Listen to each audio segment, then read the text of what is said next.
आधार card मतदार card link बाबत मोठा निर्णय घेण्यात आलेला आहे। केंद्रीय निवडणूक आयोगाने हा मोठा निर्णय घेतलाय।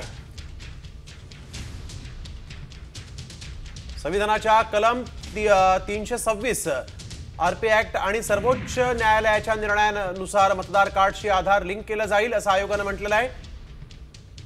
प्रमोद जगताप आमचे प्रतिनिधी आपल्या सोबत यावेळेस थेट जोडले गेलेले आहेत। प्रमोद, काय अधिकची माहिती?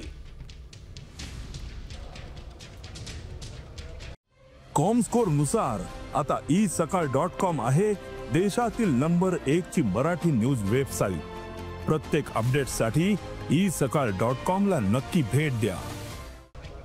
स्नेहिल, आज जर प्रामुख्याने सांगायचं झालं आपण तर मुख्य केंद्रीय निवडणूक आयुक्त ज्ञानेश कुमार यांच्यासोबत गृह सचिव असतील किंवा कायदा सचिव असतील या दोन प्रमुख अधिकाऱ्यांची जी आहे ती बैठक पार पडली आहे। काही दिवसांपासून आपण प्रामुख्याने जर सांगायला गेलं तर मतदार याद्यांमध्ये जो घोळ होतो तो घोळ जर दूर करायचा असेल तर मतदार याद्या आणि आधार कार्ड हे एकमेकांशी जोडले जाव्यात अशा पद्धतीची मागणी काँग्रेस पक्ष असेल किंवा विरोधी पक्षांकडून केली जात होती। आणि त्याच अनुषंगाने जर आपण प्रामुख्याने बघायला गेलं तर आजच्या बैठकीमध्ये हा खूप मोठा आणि महत्त्वाचा निर्णय घेतला गेलेला आहे असं आपल्याला एक प्रकारे म्हणता येईल। संविधानाच्या कलम 326 अंतर्गत हे दोन्ही जे आहे ते लिंक केलं जाईल असं निवडणूक आयोगाकडून सांगितलं गेलेलं आहे। निवडणूक आयोगाने असं देखील म्हटलेलं आहे की UID नंबर म्हणजे unique identification authority of India याच्याशी चर्चा केली जाईल आणि त्यानंतर हा जो निर्णय आहे तो घेतला जाईल। बघावं लागणार आहे की कशा पद्धतीनं निर्णय घेतल्याच्या नंतर पुढची पावलं कशी होतात। पण काँग्रेस पक्ष असेल किंवा विरोधी पक्ष असेल यांनी केलेल्या आरोपानंतर निवडणूक आयोगाने हा खूप मोठा निर्णय घेतलेला आहे आपल्याला